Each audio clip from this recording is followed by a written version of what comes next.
Kuasa hukum ex-Mendak Tom Lembong, Zaid Musafi menanggapi pernyataan ex-Menko Polhukam Mahfud MD yang menyoroti perkara impor gula hanya menjerat kliennya.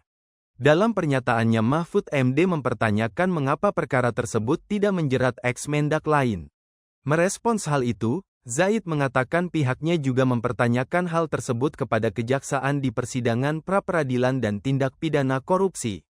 Memang sedari awal dari pra-peradilan kami sudah mempertanyakan karena berkas sprindik itu diterbitkan periode tindak pidana yang terjadi 2015 sampai 2023, kata Zaid ditemui di PN Tipikor Jakarta, Senin tanggal 21 April tahun 2025.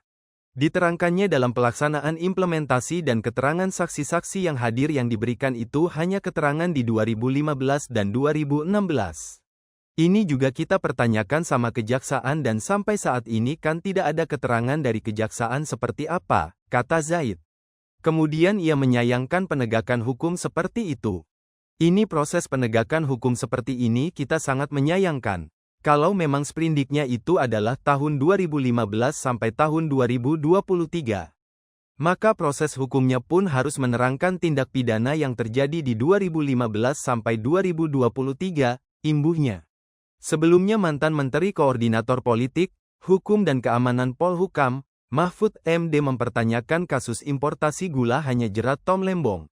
Adapun hal itu disampaikan Mahfud MD saat berbicara pada diskusi publik bertajuk 6 bulan pemerintahan Prabowo, The Extraordinary, The Good, The Bad, and The Ugly di Jakarta Selatan, Kamis tanggal 17 April tahun 2025.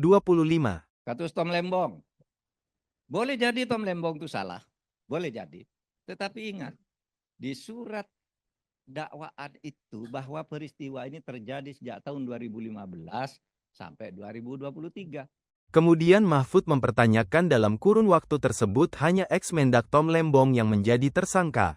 Kenapa yang maju hanya tahun 2015 Tom Lembong? Kenapa tidak sesudahnya juga yang justru lebih besar angkanya? Kemudian dijelaskannya bahwa perkara korupsi merupakan kejahatan luar biasa. Maksud saya, saudara, kita ini menghadapi soal berat masalah